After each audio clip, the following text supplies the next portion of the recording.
To Mr. John Locke, gentleman, my dearest friend, I trust I may be pardoned for once more taking up my pen to write to you. It is now a good year's passage from the glorious events of 1688, the triumphant revolution of our good King William against the arbitrary rule of his usurping predecessor James, and our own sea journey from Holland in the company of Her Highness the Queen Mary in the February following.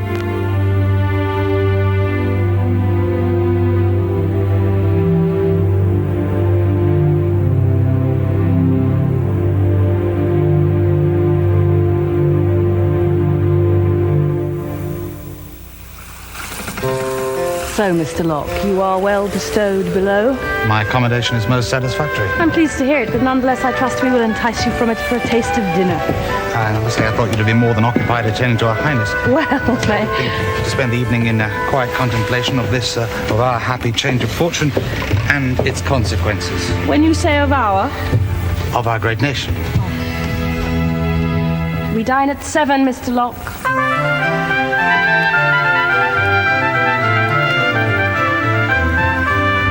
Since that return from exile, Mr. Locke, you have published to a great acclaim your essay on the nature of human understanding and become among the country's leading men of thought. However, I note also that a second treatise on the rights of citizens to revolution has been printed without claim to authorship. Recalling, as I do and must, the events of our sea journey homewards, when these matters were both subject to a long night's conversation, I am intrigued to know if it was our discourse that led you to denial of your ownership of these ideas.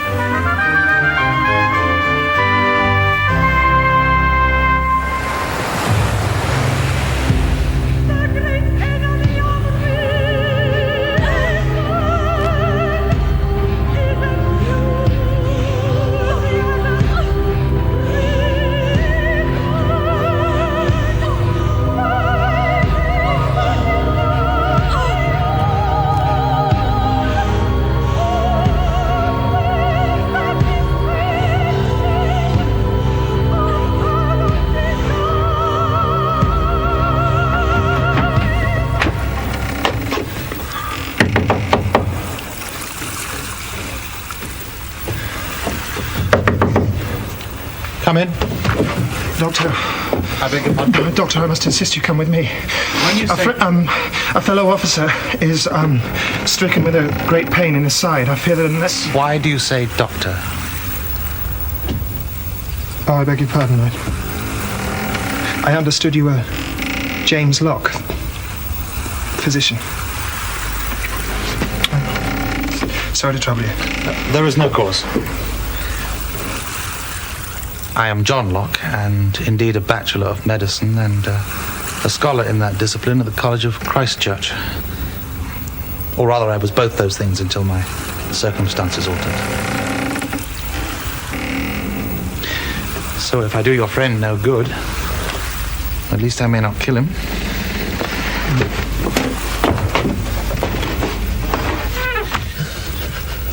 Where is the pain? Will I die? No, I don't think so. So, we observe the blood is heated. I would suppose there is an abscess in the lower abdomen. To be sure, he must be opened up so we may draw out the flush of matter. Please get me a clean towel, an apron, and some brandy. Quite a deal of brandy.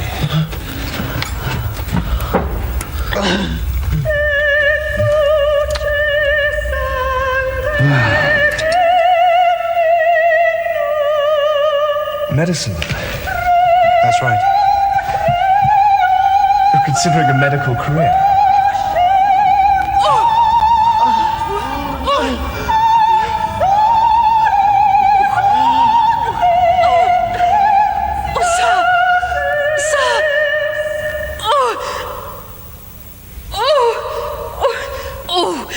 So, gentlemen, the placenta is forced out, gently driven downwards. It is to be impressed upon the midwife you could do me a great service. Yes. The great Lord Ashley comes into Oxford to see his son, and he requests that he be provided with some astroporter, which has been recommended to him by his doctor. Very properly, I'm sure. No cuts are to be made, especially if it is not yet certain if the fetus is near the opening. The afterbirth? I must myself be out of town. I wondered if you might procure them in my stead. A snake might pass through a heart. Most certainly. But if delayed, it may well be induced by prescription of... John, you realize of whom I speak?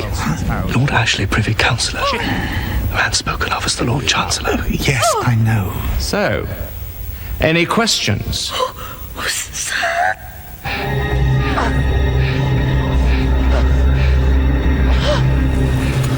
So, now the fetid matter is siphoned off, the pain should ease. Of course, he's lost much blood.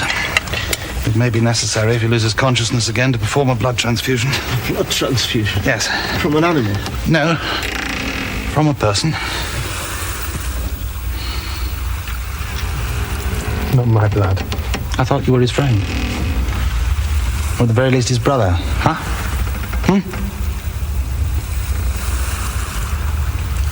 It's unlikely to be necessary.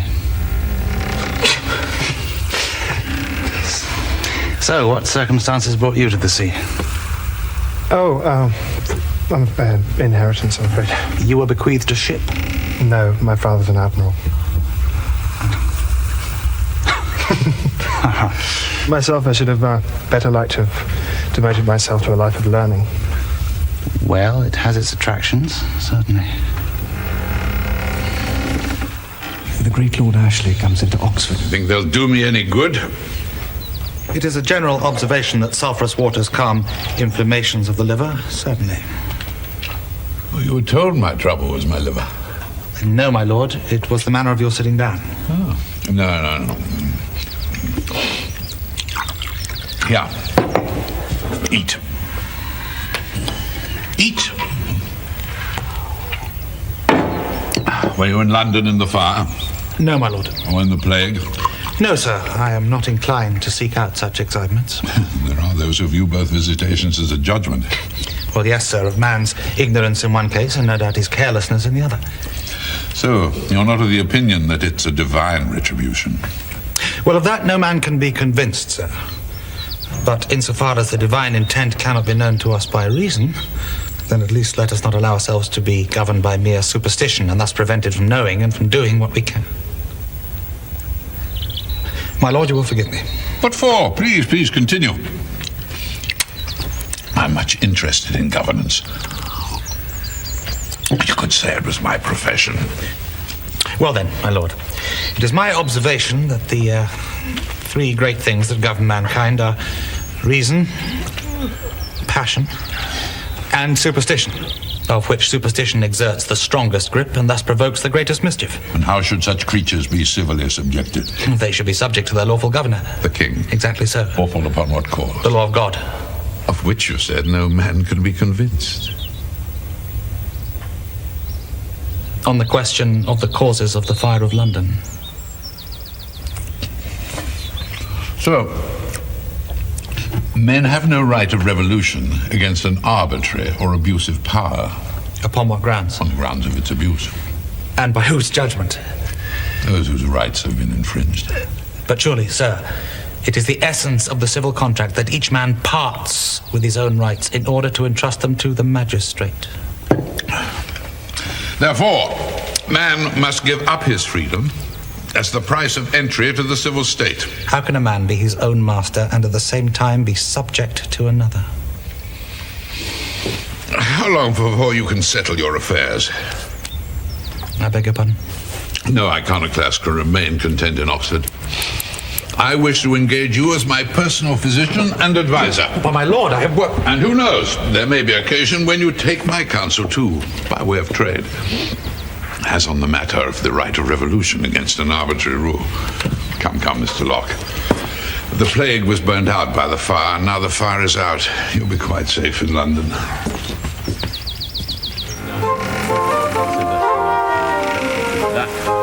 For there is a kind of melancholy in a homecoming that may incline the most rational of men to dire thoughts and black imaginings. So you will understand, I trust, my fears about the chatter of that night and my apprehension that it may have set you on a course of action you may yet regret. Though I trust, for different reasons, that the voyage remains within your memory and your affection, as it surely does in mine. Well, Mr. Locke, though you must own this is scarcely tolerable, we are seemingly the last two persons still upstanding in the fleet. Her Royal Highness is... Too disconsolate for company.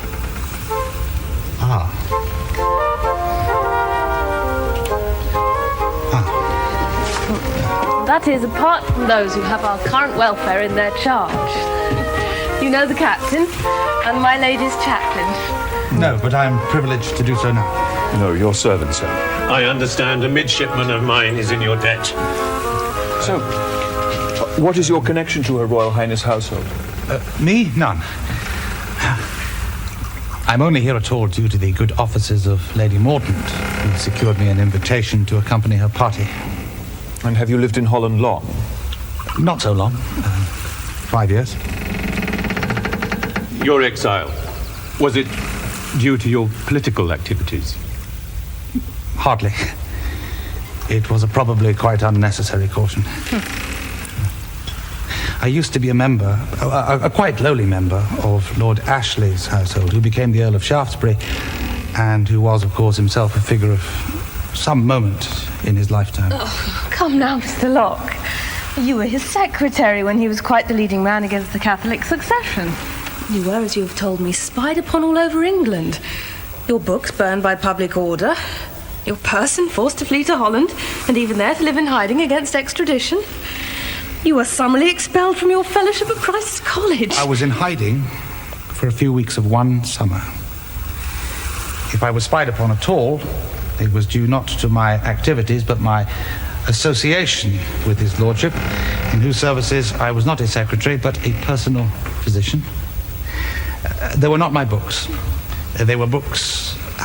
They included books, of which I happen to have copies in my rooms at Christ Church, not Christ College, Oxford, where I held not a fellowship, but a studentship, until I was unjustly and illegally dismissed from my position, on the orders of King James, in my absence and against my will. But really, all this is very little matter. I was caught up in the entrails of events in which I played no part of substance, and which I often little understood.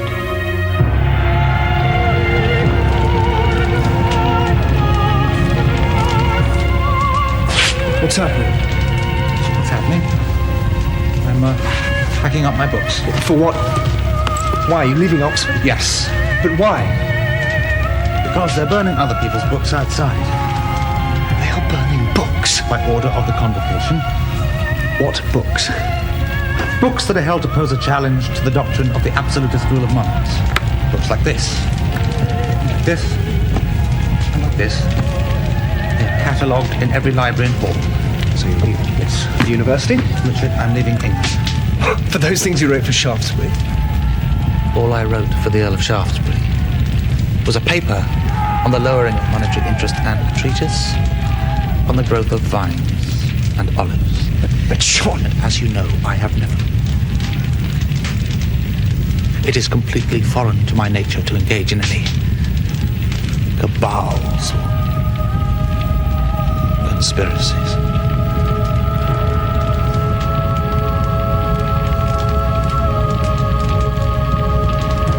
But surely, sir, your voice was raised in protest against these outrages. No, it was not. My sole concern was to protect my person and to proceed with as good haste as I might to safety on the continent.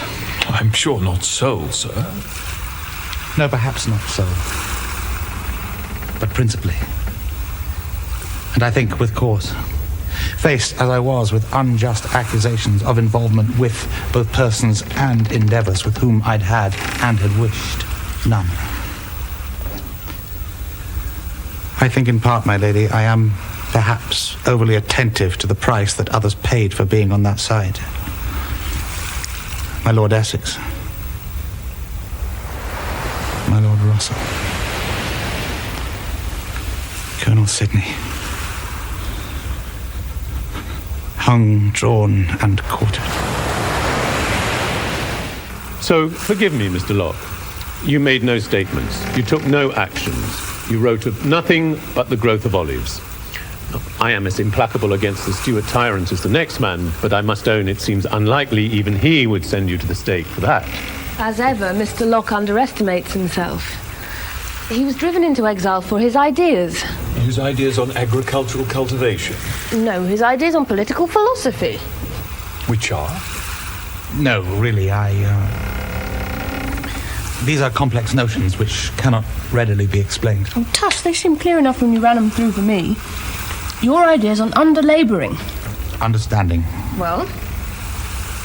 My ideas on human understanding, which I have described as a kind of under-labouring for other greater minds to remove some of the rubbish that lies in the way of knowledge and discovery. There's your answer, Captain. Mr. Locke is a sweeper, piler and remover of old rubbish, which is, in recent circumstances, I'd say, quite enough. Forgive me.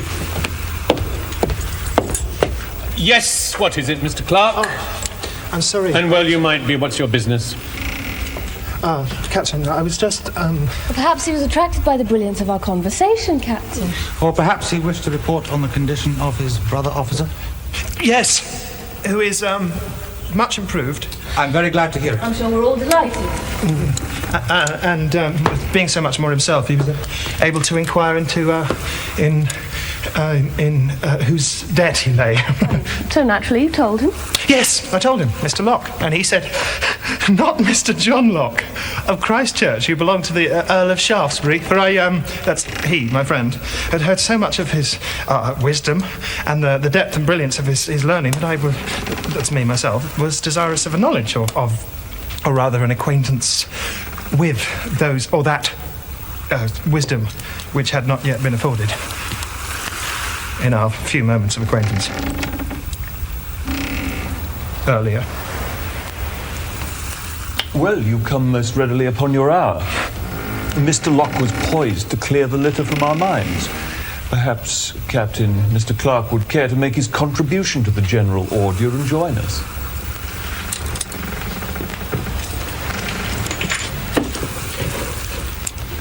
It was, I must assure you, my consideration of these matters that they arose purely from the consciousness of my own insufficiencies of thought.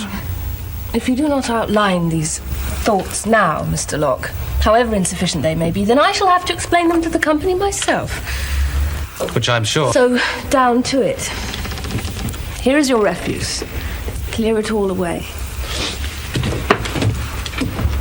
Well then, if only to confirm the captain's observation that my paltry few ideas are hardly stuff of agitation or sedition. Yes. Well then, in the broadest of broad outlines...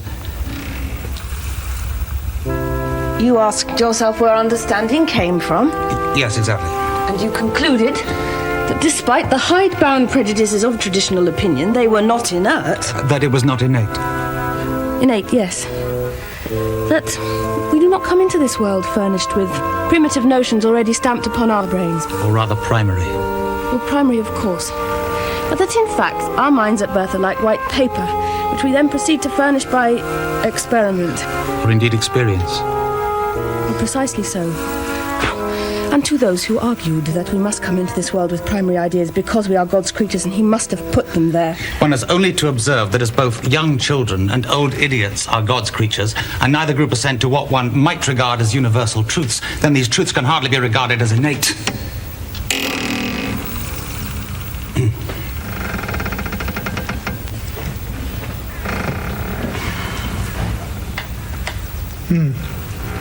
So, what then do our minds enter the world with? Why, with the facilities that God granted us.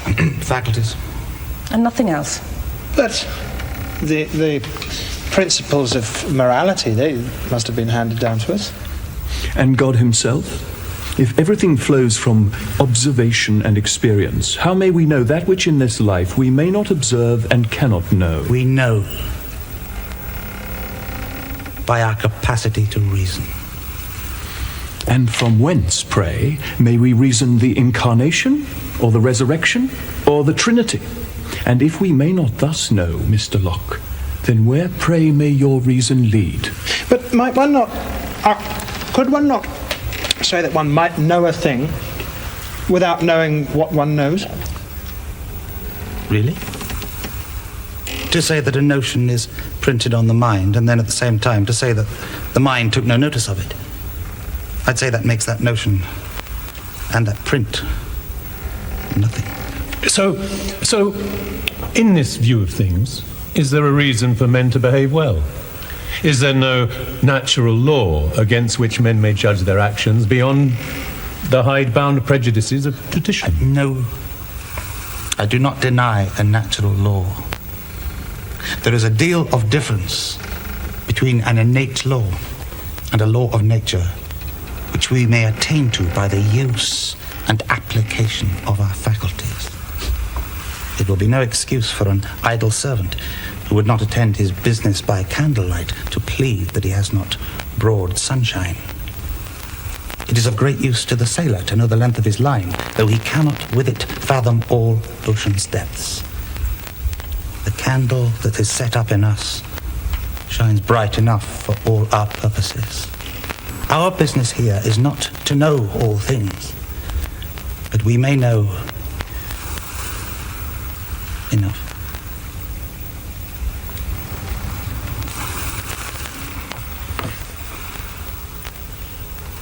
Well, as to the line, sir, and its uses, I must agree with you. And as to the candle, I am sure you will be at one with the princess's chaplain. But for the whole thrust of your opinion, I must own I still can't fathom why you had to leave the country on account of it.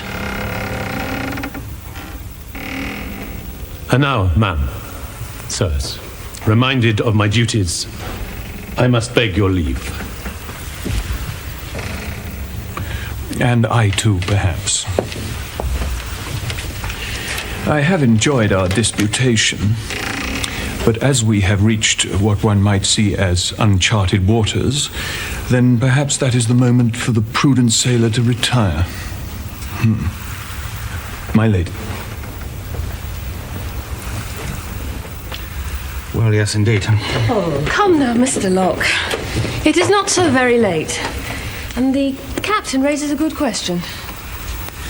It is a question I might... And the chaplain a good answer. What do you mean?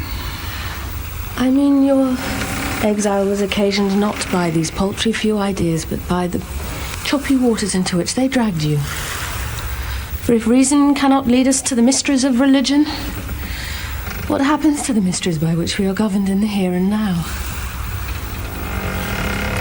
You see, Mr. Clark, if pressed upon his dealings with the Earl of Shaftesbury, Mr. Locke will likely murmur of the growth of vines. But in fact, his counsel went a deal beyond the merely agricultural. I think, indeed, there was a book. My lady, please. Oh, come now, Mr. Locke, we're all friends here. To deny your service to our cause is a desperate act of cowardice. What you call cowardice, I might call prudence, ma'am. Well, you are in all things prudent, Mr. Locke, or in almost always, shall we say. And in so being, it is overdue for me to be abed. Good night, my lady. Mr. Clark. Sir? Well. I fear, my lady, our interrogation has been... Oh, come now, Mr. Clark. Will you not pursue your quarry? Or are you also of the opinion that prudence is the better part of valour?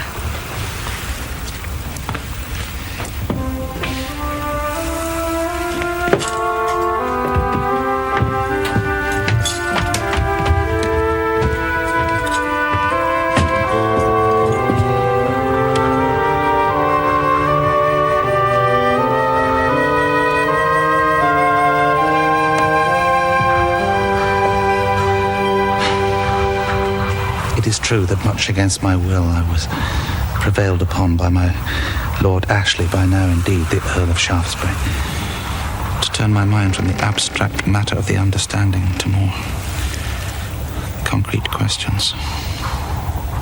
Sir Robert Filmer's Patriarcha. What do you think of it? Go on. My lord, the book is very long. Then summarize. In summary. In crude summary. Yes. Yes. The book presents a justification for the absolute rule of monarchs on the basis of a divine authority granted to Adam as the father of mankind, and thus an apologia for the rule of our own monarch and his house. And that's it? In crude. That's not very difficult, is it? I am as ever pleased to be of service to your lordship. Yes, but what might prove a little difficult for a man of your persuasion would be a summary, however crude, of the contrary opinion. But it is an argument I'd be most pleased to be armed with. Why, my lord, do you say a man of my persuasion? Because I understood you to be of Sir Robert's view, with regard to the supreme authority of magistrates and the subject's resignation of the right of revolution.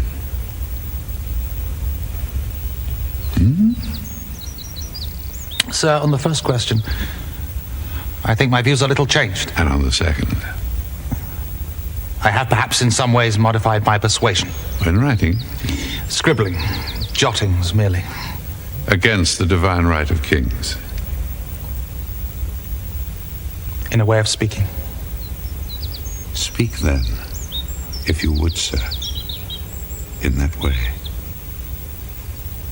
And so you told the Earl that we were not born into the slavery of monarchs, but as free and rational creatures. Yes, and thus able to perceive the natural law. And as free and rational creatures, men found the need to band together to form a sort of compact with the ruler. Thereby, presumably, to give up their individual rights.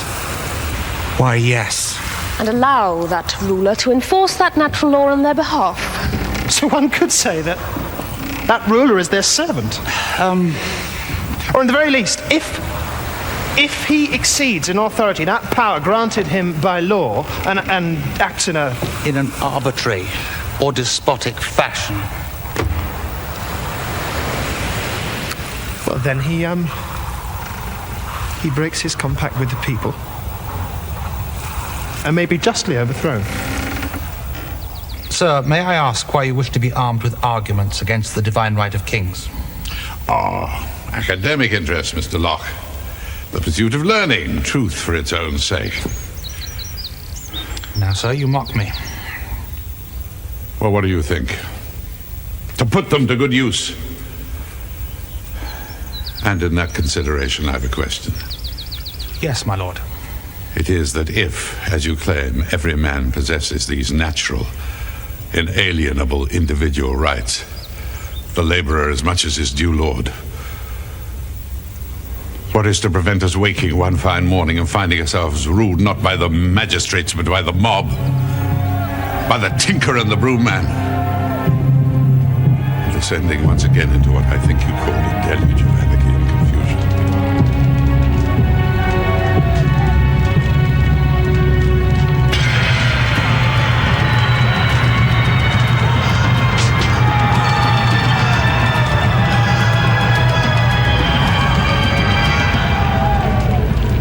And what did you say? I stated that, in my opinion, the chief end of men's uniting into commonwealth was to preserve their right to life, to liberty, and their estates, which I call their property, a right proceeding, as I argue, in the natural law of God. In nature, everything is common. Indeed. God gave the world to men in common, but for their benefit. So it cannot be supposed he meant it should remain uncultivated.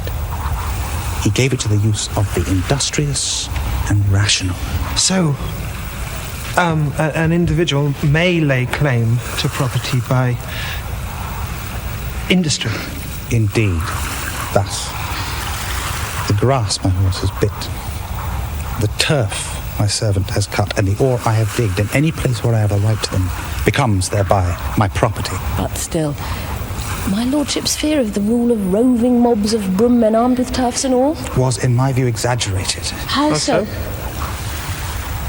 The labourer's share being seldom more than mere subsistence, never allows them opportunity to raise their thoughts above their state, unless indeed some common and great distress makes them forget respect, break in upon the rich, and seep all like, indeed, a deluge. But this merely happens but in the maladministration of neglected or mismanaged government, and now perhaps... But still... Yes, what? Oh, forgive me, but please. Well, please. If all men's rights are indeed based upon a natural law... Go on.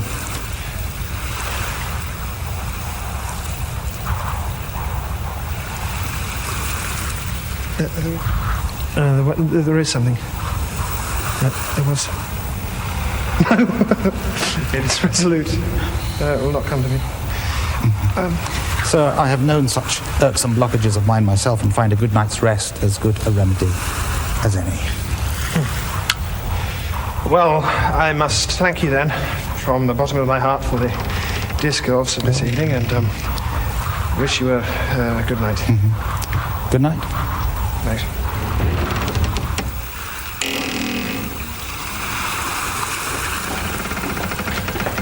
Why, Mr. Clark, you are not yet to bed? No, sir. You'd be advised to go there. There's much to do tomorrow. Of course. Mr. Clark, did the great sage give a satisfactory reply to the question of his exile? Oh, yes. Quite satisfactory. A cold enough fish, your Mr. Locke. Though I suppose if your employment's to stoke the fires of revolution, it's as well your heart's not over-warm. Sorry? Is it not the story of our century? Bright thoughts and broken bones. But surely, sir, that's no cause to live in darkness. Oh, that's for certain. Particularly if one lives safe and sound in Holland. Should he, though? Should anyone have thrust his arm into the fire? He should perhaps make pains to understand the consequences of his thoughts. Oh, I think he does, sir. All too well.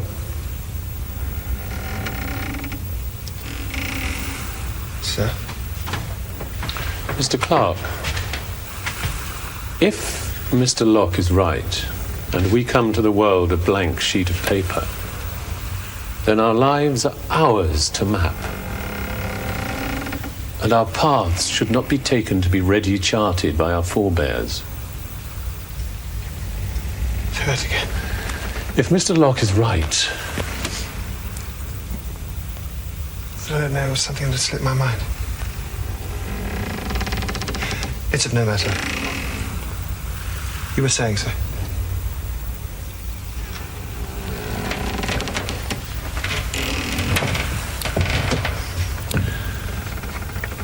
All I was saying, Mr. Clark, is that while it may be you're a sailor in your blood, I'll venture you're a scholar in your bones.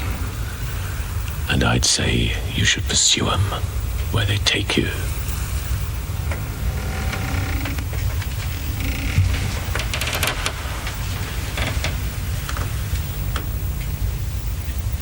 Yes.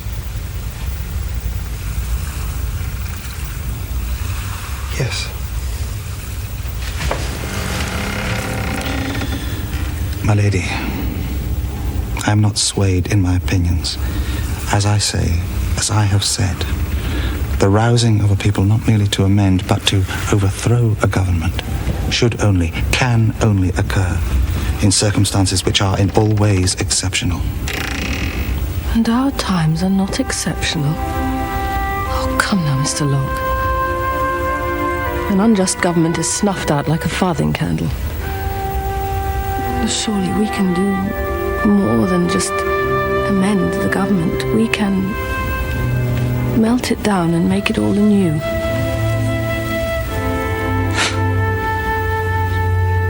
It is perhaps a wanting in my temperament that I remain distrustful of the untapped raging of a passion. I'm always most content to place myself above the storm. But not so far above it, surely, that you remain insensible to those whose command of their own sentiment is shakier than yours. I am not, my lady, and never have been insensible to you. And you cannot think that your passion is a humour yet unknown to me? I do not think... I'm not sure I wish to follow you.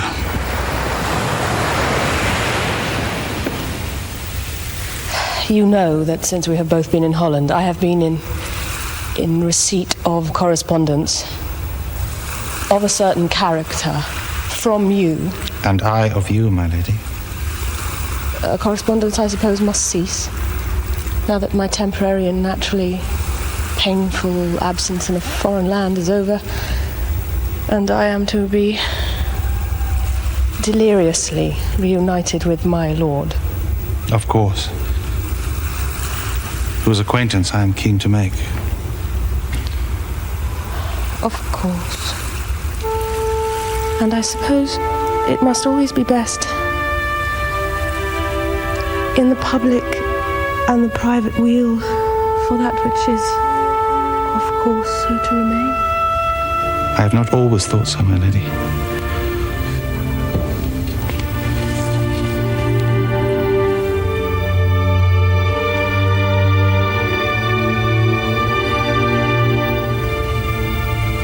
And now? And now? You will forgive me.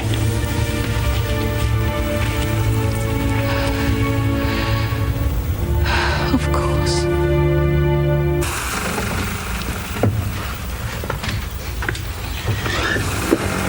Now, Mr. Clark.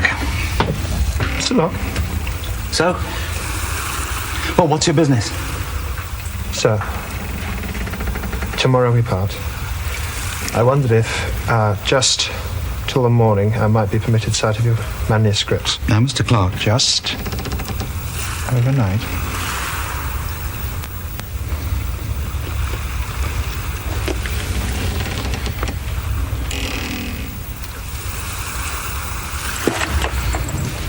It is the piece on understanding. The other piece, so I pray, is in the lodgings of a Mrs. Smithsby in East London. Thank you.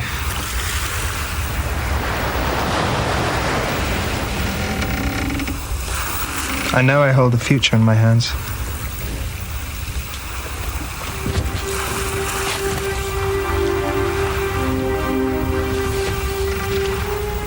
Let us then suppose the mind to be, as we say, white paper, void of all characters, without any ideas.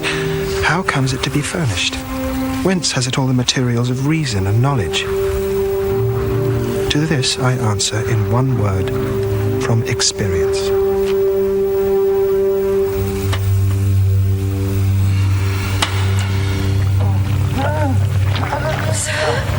Sir! They are burning books. With regard to books. Conspiracies against the divine right of name. They are burning books. If you would, sir, conspiracies in that way. Can you advocate confusion? You were his secretary when he was quite the leading man against the Catholics. Undrawn underwater. With regard to the supreme authority of magistrates, descending once again into what I think you call can you advocate confusion? The great enemy of reason. The great enemy of reason. Enthusiasm. Conspiracies. You were, as you were spied upon all over England. Speak then, if you would, sir, in that way.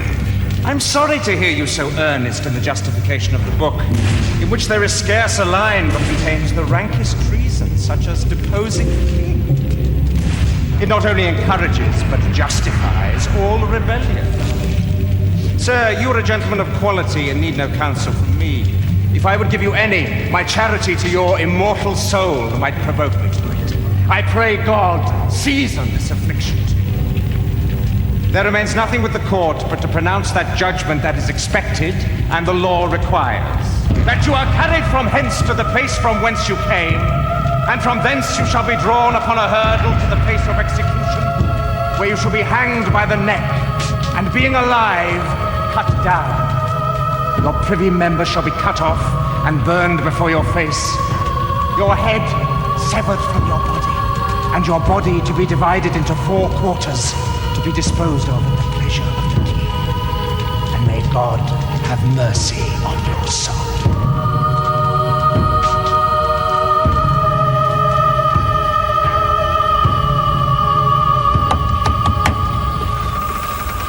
What? A moment, if you will. Come in. Oh, God, it's you. Yes, sir. Sorry to disturb you. So why have you? Well, it's 6 o'clock, and we're thought to dock at 8. Right, I thank you for your pains in waking me. In fact, sir, my mind too has been at work this evening. Well, I trust your rest was not disturbed. I did not sleep a wink. Instead, I read your book. What, all of it? Enough to see it as a unique and mighty weapon in the emancipation and enlightenment of men. But further, that its very might sets it against your other great work, the one in the small trunk in London. Right, sir?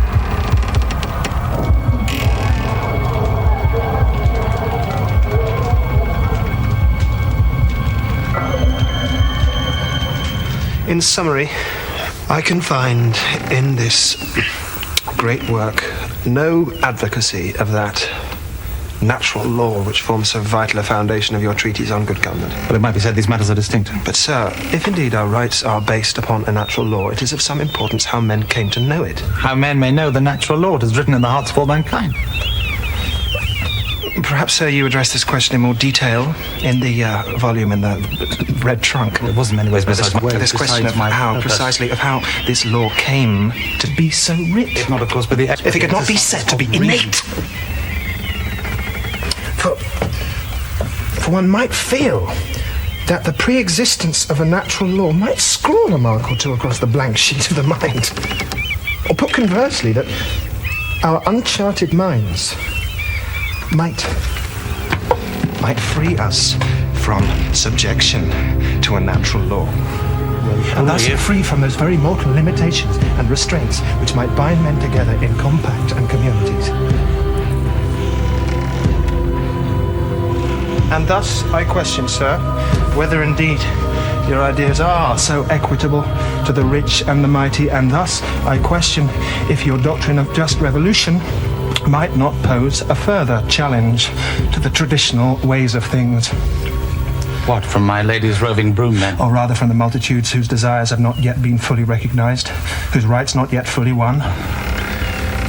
I've always held the great enemy of reason is enthusiasm, which is indeed a reliance on our emotional desires, whereas the principle of reason and of virtue is in the power of the denial of the satisfaction of our own desires, in the public as in the private will. For there are times for riot and revolt, but there are also times for the restoring of a fitting calm. It is my hope that we shall move from turbulence and passion to a more considered quietude in men's affairs, as in my own. Sir, surely, whatever changes, you will publish both this document and the other, the one in the red trunk in London.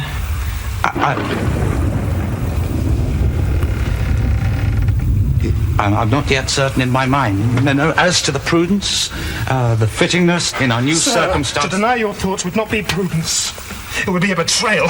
It would be a betrayal. Of those who did not make haste into Holland. Of those who rather died for things that you were not yet certain it would be fitting for you to readily confess. Sir, I have asked you many questions, but there is one thing I would dearly like to know. Yes. Who is John Locke? How will the future judge him? Midwife to a new age, snuffer out a farthing candle, sweeper of the dust and tyranny from off the earth, or else, or just desperate kind of coward. Mr. Clark, you overreach yourself. Although your point's well made. My lady. Mr. Clark. I can put it no more simply than this. A revolution by the governed is only justified when the governor has forfeited the trust his people placed in him.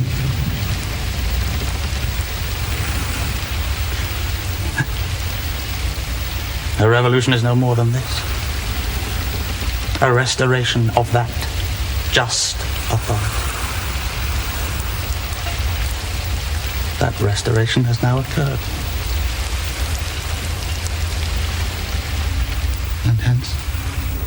And hence, what you have written is no longer fitting for the times. I must consider if it is, my lady.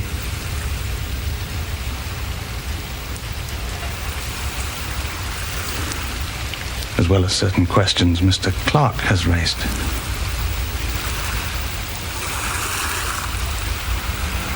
Now perhaps he has his duties. As do we all. There is a ship to bring to port, a great and just endeavour to be concluded, and a queen to be united with her king. And as you say, the normal fitting state of things to be, of course, restored.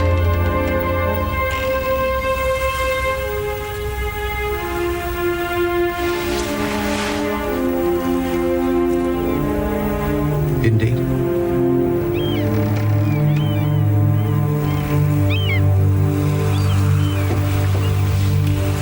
My lady, please, I beg you, you must. I must. You must What insist. must I that insist? he published his own work with his own name. I think that it is you who have prevented him with all your certain questions. No, my lady, I feel this is but an excuse. Well, Mr. Locke is adept at excuses, and he will do what he decides, and there is little you or I or anyone may do about it. My lady, I must say. Oh, Mr. Clark, I have never met a man so full of musts. What must you say?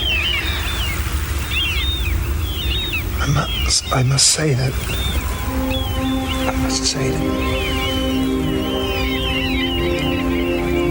That it's been a privilege. Indeed. Well, as Mr. Locke reminds us, what matters in this life is not privilege, but rights.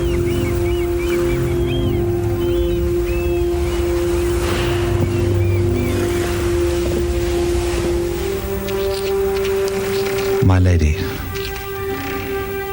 it is certain that today will see great changes in the lives of all our citizens and in our own. It is given to no man to tell what may befall us, but I would hope, whatever scribblings I may have been impertinent enough to make to you since we came into Holland, you'll keep safe and even glance your eyes across from time to time. For what a man's tongue speaks dies on his very breath, but what he commits to paper, that shall live, as in the moment of its composition, ever young and fresh. And if he has writ honestly what lies within him,